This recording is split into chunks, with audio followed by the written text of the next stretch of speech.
Un lieu sacré pour les chrétiens, les musulmans et les juifs qui suscitent des passions et des conflits armés.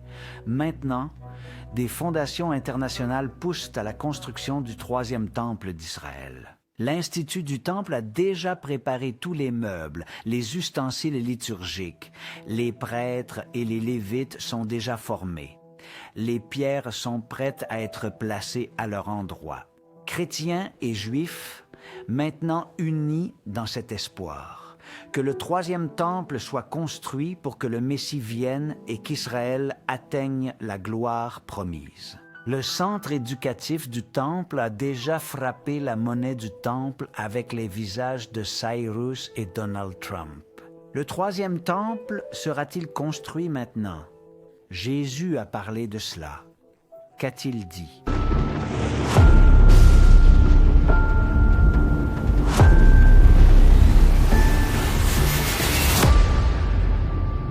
Jérusalem, l'esplanade du temple, ce n'est pas un lieu ordinaire.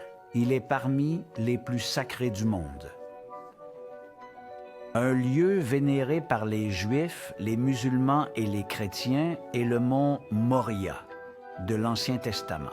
Sur cette montagne, il y a un rocher où Abraham a placé son fils Isaac pour être sacrifié. Sur ce rocher, Salomon a construit le temple de Yahvé il y a 3000 ans.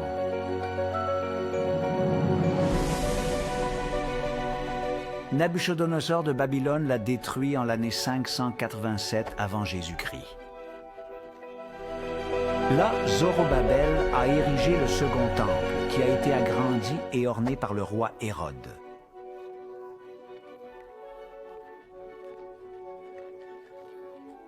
Il a été détruit par les Romains en l'an 70 après Jésus-Christ. Sur ce rocher se dresse aujourd'hui le dôme du rocher, sanctuaire musulman, avec son dôme doré. À côté, la mosquée Al-Aqsa.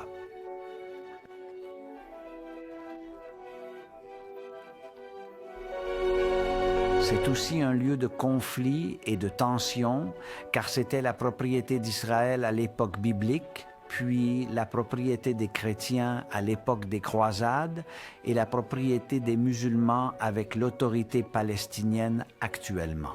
Boule de feu.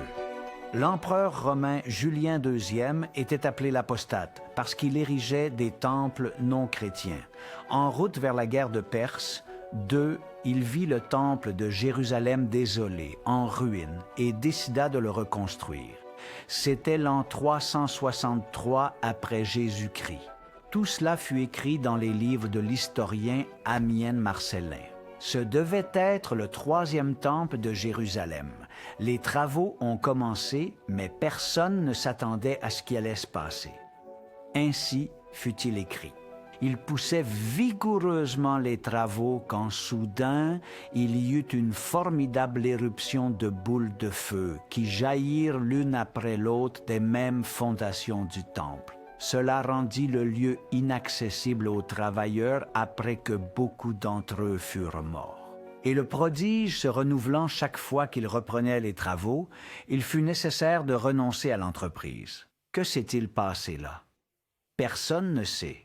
Pour certains, c'était un sabotage, pour d'autres, du gaz souterrain qui a pris feu. Pour les chrétiens de l'époque, c'était une punition divine pour avoir tenté d'ériger un temple non chrétien en ce lieu si sacré. Le temple ne fut pas construit pour les Juifs. Le désir du judaïsme actuel est de remplir l'ordre de Dieu donné dans l'Exode 25:8. « Ils feront un sanctuaire pour moi, et j'habiterai au milieu d'eux. » Avec ces mots, Yahvé ordonna à Israël de construire le sanctuaire, mais c'est aussi une promesse que Dieu y habitera parmi eux. C'est comme s'il disait « Construisez le sanctuaire pour moi, et alors je demeurerai avec vous. Ce sera ma maison, et je vous bénirai et conduirai Israël à la gloire. » C'est ça. Beaucoup d'enthousiasme a été généré pour reconstruire le temple. Car, de plus, l'emplacement est certain, il n'y a pas de doute. Le temple de Salomon se trouvait exactement là. Pas tous les Juifs ne sont partisans de cela. Certains croient que le nouveau temple sera construit après la venue du Messie. D'autres croient que le temple descendra du ciel comme un cadeau de Dieu. Il y a débat. Mais les partisans de la construction du nouveau temple agissent avec beaucoup d'enthousiasme et sont dans la politique. Ils ont de nombreux alliés, bénéficient du soutien des institutions chrétiennes et d'un puissant financement d'autres pays. Adolfo Reutemann est responsable et conservateur des écrits de Qumran et directeur du Musée du Livre à Jérusalem. Il est argentino-israélien, archéologue et expert en religion comparée. Il nous parle du Troisième Temple, la déclaration d'indépendance de l'État d'Israël, lorsque Ben Gourion lui-même, qui n'avait rien d'orthodoxe, quand il se référait à l'État d'Israël, il se référait comme le Troisième Temple à Baïta Chichi.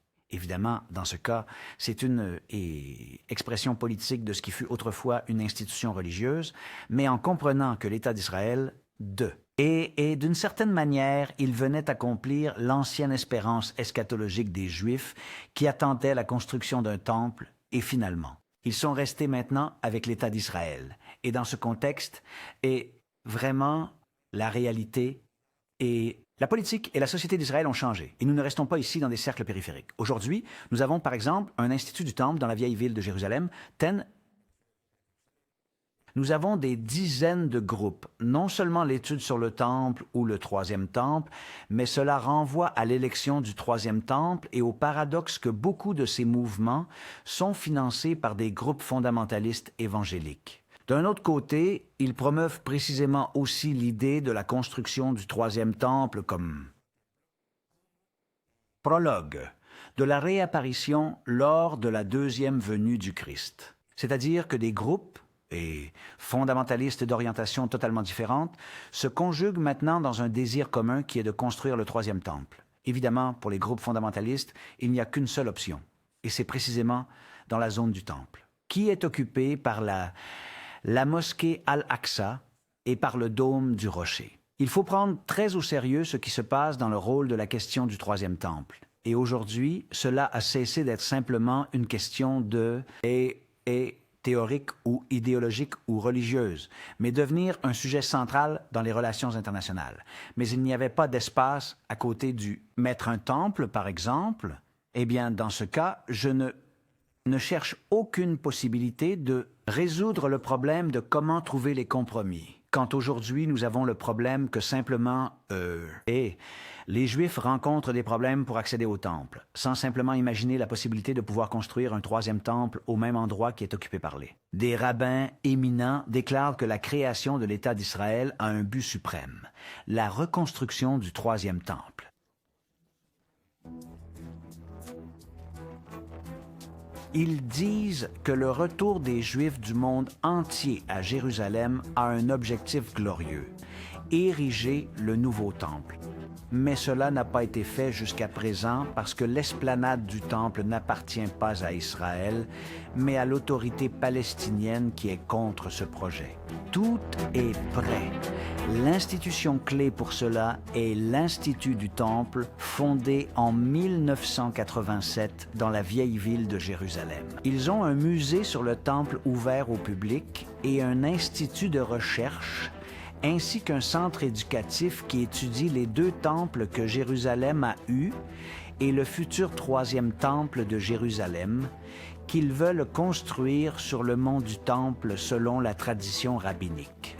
Aujourd'hui, le judaïsme considère que l'Institut du Temple est l'étape préalable à la construction du troisième temple. Ils ont déjà informé il y a des années qu'ils ont tout prêt. Que signifie tout prêt? Les pierres sont taillées et prêtes. Les revêtements en or, car il y a beaucoup d'or sur les murs du temple. Les éléments comme les chandeliers, les encensoirs, les meubles et tous les ustensiles sacrés.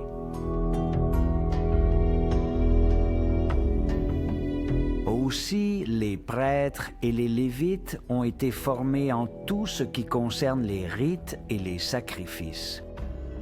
L'huile et le vin ont été préparés pour les libations et la vache rousse pour le sacrifice de purification. Le chœur des Lévites a déjà chanté lors d'événements officiels. Comme pour le temple de Salomon, toutes les pierres ont été taillées et préparées à la carrière. Et en arrivant à Jérusalem, elles furent placées sans bruit de marteau ni de hache, afin qu'aucun outil ne frappe le temple par respect pour la sainteté de l'édifice. Eh bien, maintenant, il se passe la même chose, et certains affirment que le nouveau temple pourrait être construit en quelques jours car tout est prêt. Selon la Torah, pour inaugurer le nouveau temple, il faut sacrifier une vache rouge et répandre ses cendres dans tout le bâtiment.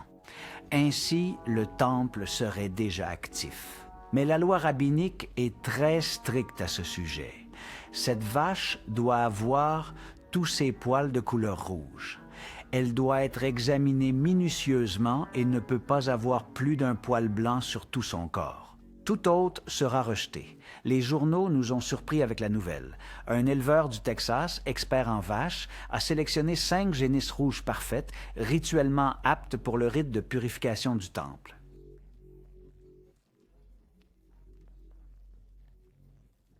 En septembre 2022, les Novilla Roja ont atterri à l'aéroport Ben Gurion de Tel Aviv. Cela a été célébré avec enthousiasme en Israël. Maintenant, tout est prêt.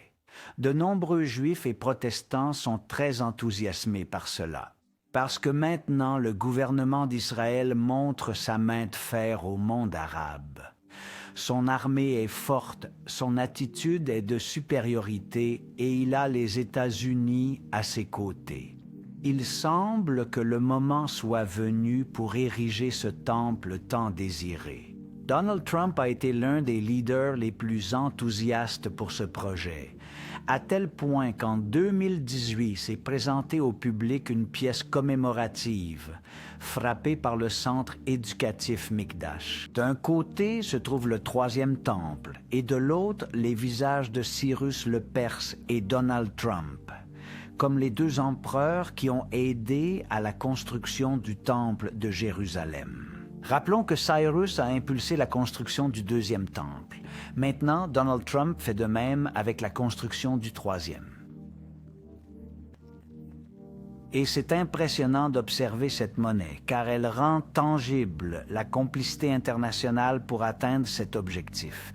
Elle a été frappée par le centre éducatif Mikdash, ou du temple, pas par le gouvernement d'Israël. C'est la fameuse pièce d'un demi-shekel, l'impôt que tout Israélite adulte devait payer au temple selon la loi rabbinique. Un autre promoteur du 3e temple est le numéro 2 des États-Unis, le vice-président J.D. Vance, qui s'est converti à la foi catholique il y a seulement 5 ans. Oui, Vance a été baptisé catholique en l'année 2019. Vance a été très enthousiaste à propos du projet, disant qu'il était déterminé à travailler pour que le 3e temple soit érigé à Jérusalem. Maintenant, Vance est le vice-président avec Trump, donc tout pourrait arriver à partir de maintenant. L'Église catholique a également manifesté son intérêt pour la construction du 3e temple. Certains leaders du clergé espèrent que le Vatican se déplacera alors à Jérusalem pour que le mouvement œcuménique triomphe et que les religions s'unissent enfin en partageant ce lieu sacré.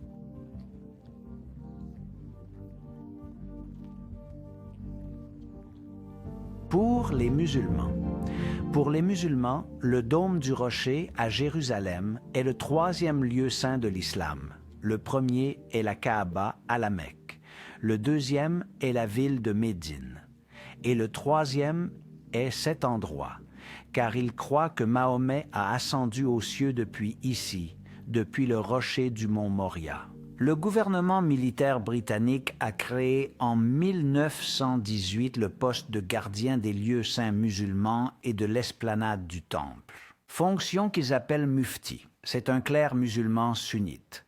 Depuis lors, le mufti de Jérusalem est l'autorité en ce lieu. Et le mufti est sur ses gardes, car il connaît très bien le grand désir des Juifs et des chrétiens de s'emparer de l'esplanade avec un nouveau temple. Ainsi, il y a une grande tension en ce lieu. Les Juifs et les chrétiens ont l'entrée interdite, sauf de rares exceptions. Ils doivent se contenter du mur des lamentations.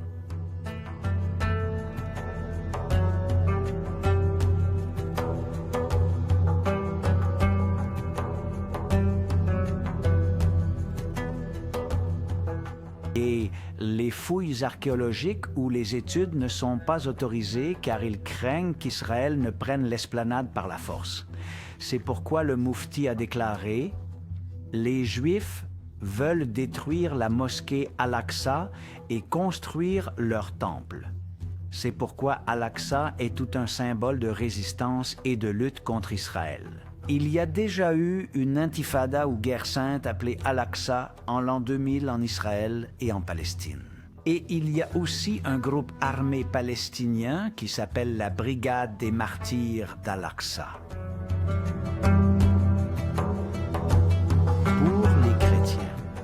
Aujourd'hui, beaucoup de chrétiens croient que pour que le Christ apporte son royaume dans ce monde, d'abord le temple d'Israël doit fonctionner pleinement, réalisant les sacrifices ordonnés dans la Torah.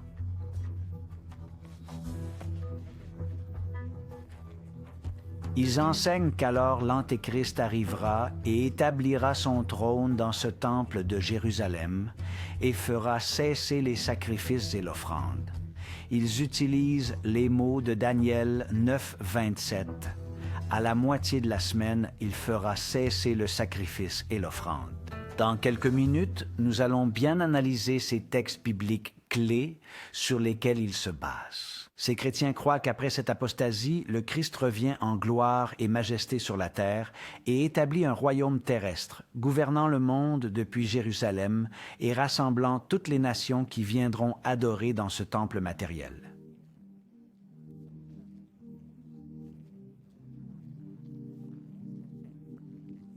Réfléchis bien.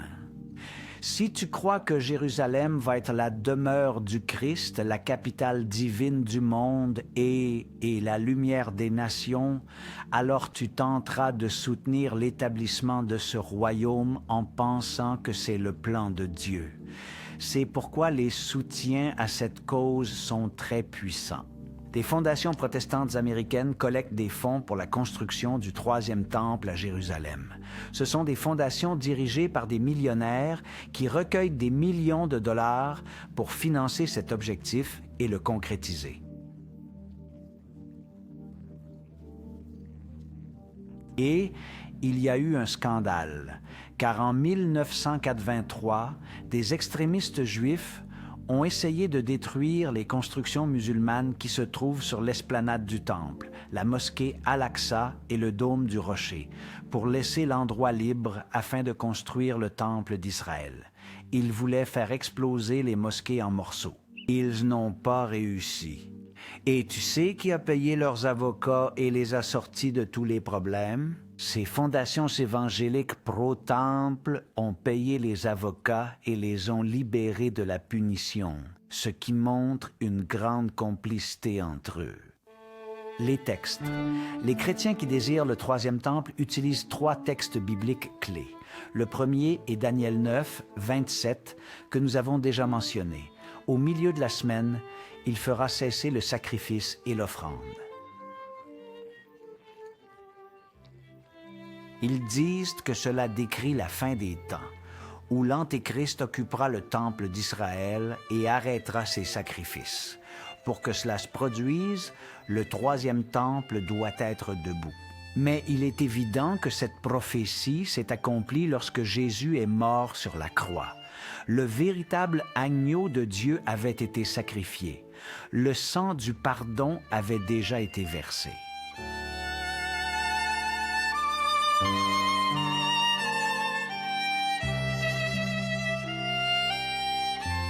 Maintenant, les sacrifices d'animaux étaient déjà inutiles. C'est pourquoi le voile du temple s'est déchiré en 2 de haut en bas. Ainsi, Jésus fit cesser le sacrifice et l'offrande au milieu de la semaine, comme il était écrit.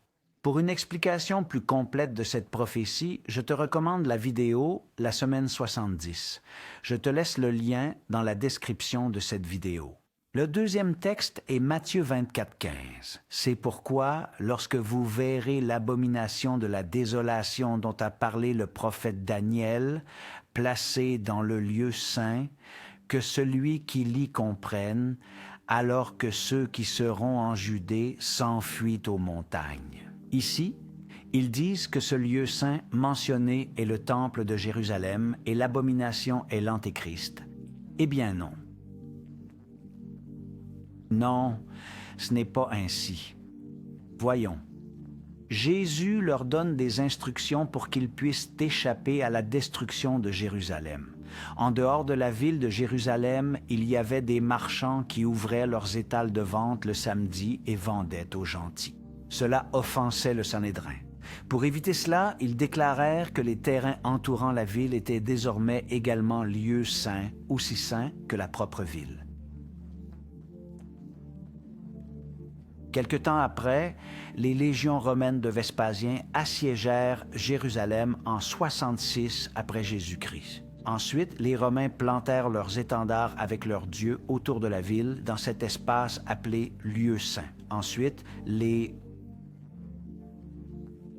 Alors, les chrétiens ont vu les dieux païens dans cette zone appelée lieu saint et ont reconnu le signe pour fuir, le signe que leur avait donné leur Seigneur Jésus.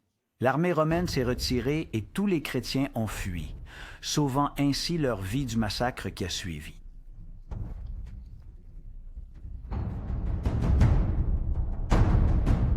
Ce texte parle de cela, mais ne parle pas du temple. Le troisième texte est 2 aux Thessaloniciens 2:4. Il dit qu'avant le retour de Christ viendra la grande apostasie. Que personne ne vous trompe de quelque manière que ce soit, car ce jour ne viendra pas avant que l'apostasie ne soit arrivée d'abord et que l'homme de péché, le fils de perdition, ne soit révélé. Lequel s'oppose et s'élève au-dessus de tout ce qui est appelé Dieu ou est objet de culte, de sorte qu'il s'assoit dans le temple de Dieu, se présentant comme s'il était Dieu. Le texte nous dit que l'homme inique s'assiera dans le temple de Dieu, se présentant comme s'il était Dieu. Serait-il possible que le temple se réfère ici à l'Église ou au temple en tant que bâtiment? Ce texte peut se référer à 3 moments de l'histoire. D'abord, quand Ponce Pilate est arrivé en Judée, il a placé dans l'enceinte du temple une statue de l'empereur Tibère devait être adorée. Les Juifs l'ont considéré comme une abomination et il y a eu une révolte. À cette occasion, l'empereur était assis dans le temple de Dieu, se faisant passer pour Dieu, comme le dit le texte. Deuxièmement, au Moyen Âge. L'évêque de Rome s'est fait appeler Seigneur Dieu, le pape, et était assis au Vatican, qui est considéré comme le principal temple de Dieu par les catholiques. Ici, nous aurions l'homme inique se faisant passer pour Dieu dans son temple. Troisièmement, beaucoup de chrétiens croient qu'il s'agit de l'Antéchrist de la fin des temps, qui s'assoira dans le temple sacré de Jérusalem, le 3e temple. Là, il se présentera comme Dieu et trompera tout le monde. On dit que pour que tout cela se réalise, il faut déjà construire le 3e temple pour accomplir les plans de Dieu. La Bible ne l'enseigne pas de cette manière, mais ne le nie pas non plus. Cependant, je ne peux toujours pas comprendre pourquoi tant de chrétiens sont enthousiasmés par cela. Devons-nous vraiment construire le temple pour que l'Antéchrist vienne et le prenne et l'utilise pour détourner tout le monde? S'il vous plaît, ne comptez pas sur moi. Et si l'Antéchrist veut régner dans le temple de Jérusalem, qu'il le construise lui-même, ne trouves-tu pas? Ou devons-nous collaborer à son plan diabolique? Mais quelle folie est-ce? Voulez-vous vraiment collaborer à cela? Étudie bien ce sujet et Dieu te guidera vers toute la vérité. Jésus a parlé du 3e temple. Question importante. Jésus nous a-t-il parlé du 3e temple? La réponse est oui.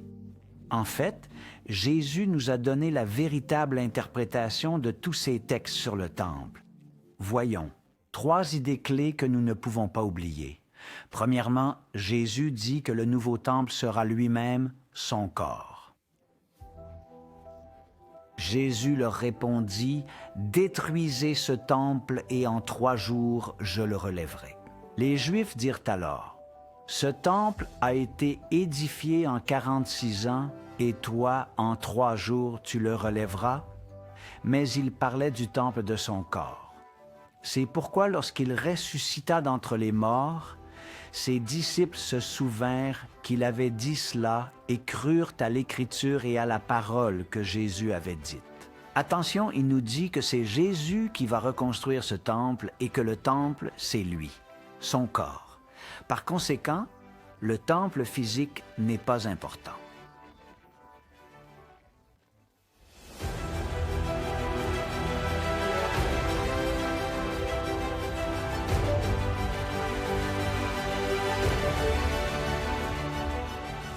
Deuxièmement, à la mort de Jésus, le voile du temple a été déchiré par une main céleste, car le système de sacrifice était arrivé à son terme. L'agneau de Dieu a déjà été sacrifié sur la croix. Désormais, les sacrifices du temple s'étaient accomplis en lui. Jésus, ayant de nouveau crié d'une grande voix, rendit l'esprit. Et voici, le voile du temple se déchira en 2 de haut en bas. Ce voile déchiré de haut en bas nous montre un temple déjà annulé, disqualifié. Pendant des siècles, les sacrifices d'agneaux servaient à attendre le véritable agneau, le véritable sacrifice.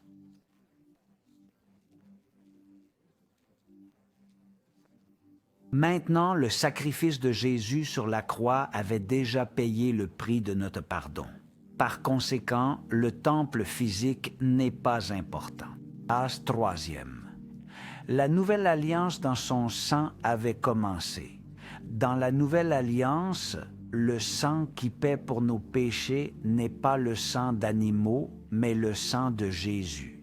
Après avoir dîné, il prit la coupe en disant, « Cette coupe est la nouvelle alliance en mon sang qui est versée pour vous. » Le sang qui nous sauve est le sang de la croix, pas le sang des sacrifices. Les sacrifices d'animaux qui préfiguraient l'arrivée du Sauveur n'ont plus d'importance. Par conséquent, le temple physique n'est pas important. C'est pourquoi Jésus l'a dit aux Juifs. Il leur a dit très clairement, « Car je vous le dis, il y a ici plus grand que le temple. » Maintenant, tout ce qui concerne le temple physique est déjà accompli, complété, consommé. En mourant, Jésus l'a dit avec ces mots, c'est achevé. Tout est accompli. Les lois rituelles de la Torah ont pris fin. Par conséquent, le temple physique n'est pas important. Le temple dans la Nouvelle Alliance.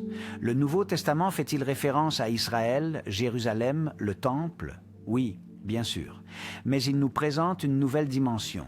Attention. Et si vous êtes à Christ, alors vous êtes la descendance d'Abraham et héritier selon la promesse. Maintenant, tous les croyants sont la descendance d'Abraham, ils sont l'Israël de Dieu.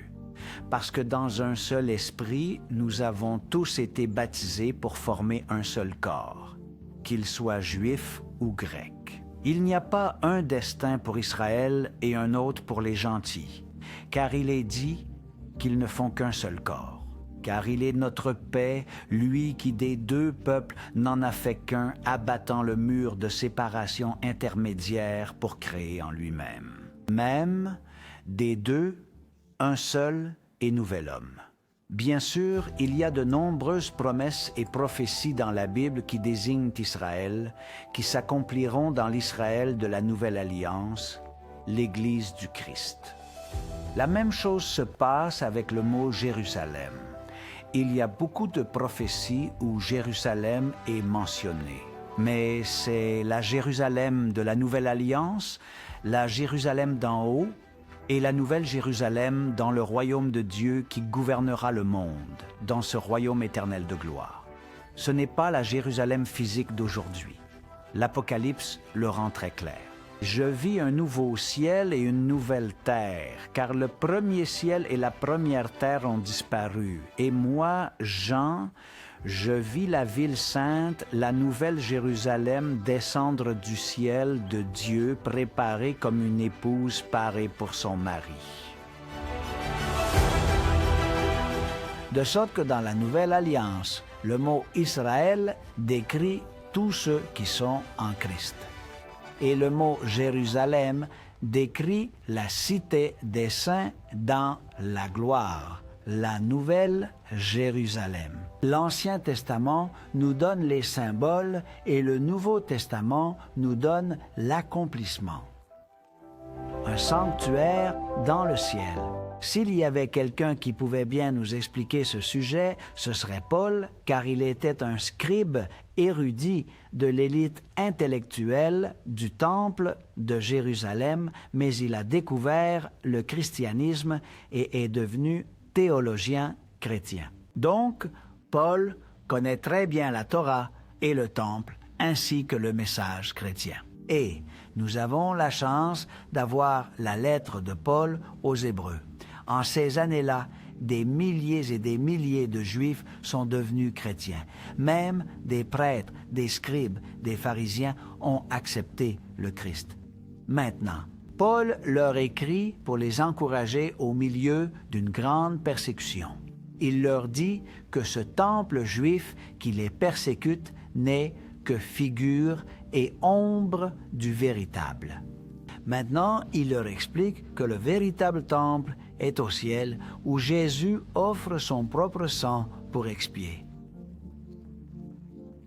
Paul a enseigné que maintenant, notre grand prêtre est Christ, qui intercède pour nous devant Dieu dans le temple céleste. Mais Christ étant déjà venu comme souverain sacrificateur des biens futurs, par le tabernacle plus grand et plus parfait, non fait de main d'homme, c'est-à-dire non de cette création. Aujourd'hui, Paul continue de parler depuis la Bible et nous dit que notre focus ne doit pas être sur le temple physique, mais sur le véritable temple, celui du ciel. Maintenant. Très bien. Le point principal de ce que nous disons est que nous avons un tel grand prêtre qui s'est assis à la droite du trône de la majesté des cieux et est ministre du sanctuaire de ce véritable tabernacle que le Seigneur a établi et non l'homme. Le nouveau temple d'Israël est le sanctuaire céleste élevé par Dieu lui-même. Désormais, nos yeux doivent se tourner vers ce véritable temple où le Christ obtient notre pardon. Par conséquent, le temple physique n'est pas important.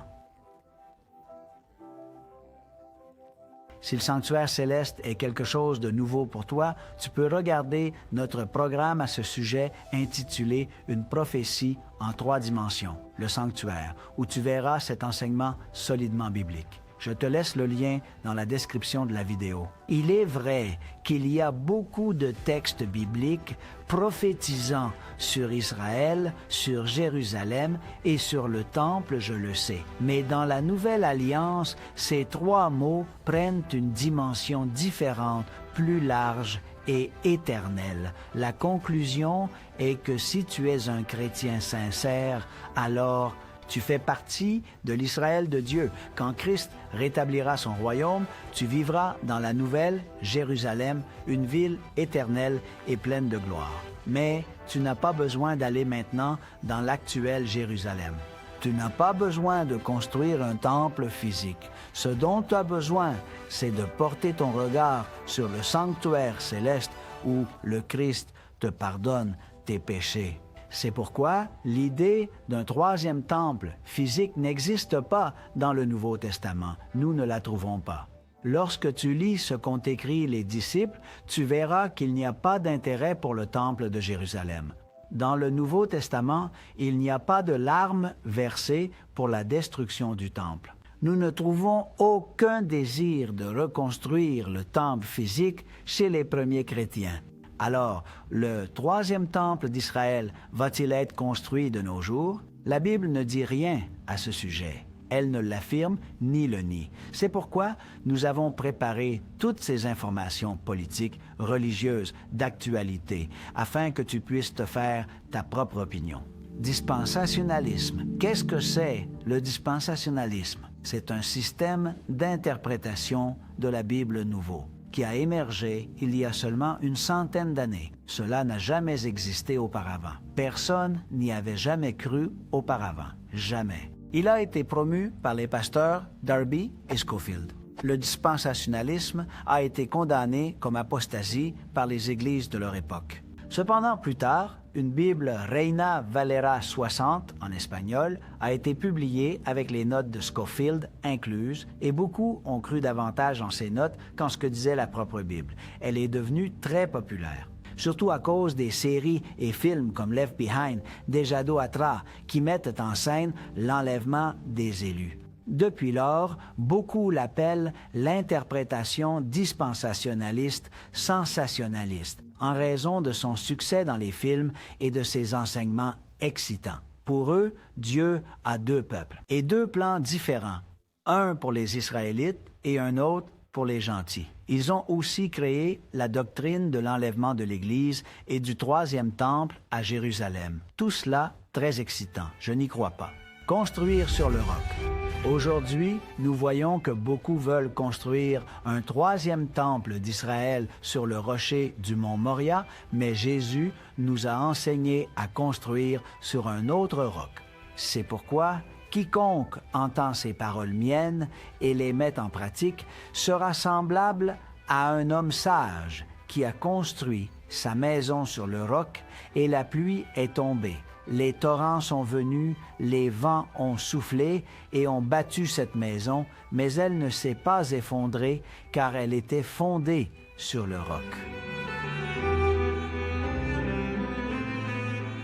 Ta vie spirituelle doit être fondée sur le Christ et son enseignement pour qu'elle soit éternelle, inébranlable, et alors rien ne pourra la détruire. Écoute Jésus. Il est la pierre de fondation. Il est le rocher sur lequel nous devons construire. Ne permets à rien de te distraire de cela. Et toi, qu'en penses-tu de tout cela? Merci de laisser ton commentaire. Si tu as aimé le contenu, soutiens la chaîne avec un j'aime. Et abonne-toi. Tu peux connaître les messages de la Bible depuis zéro avec notre série Les symboles prophétiques pour découvrir pas à pas les véritables enseignements de Jésus. Je te laisse le lien dans la description de cette vidéo.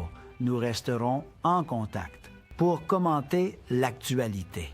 Reçois une étreinte de toute l'équipe de Logos TV et que Dieu t'accompagne toujours.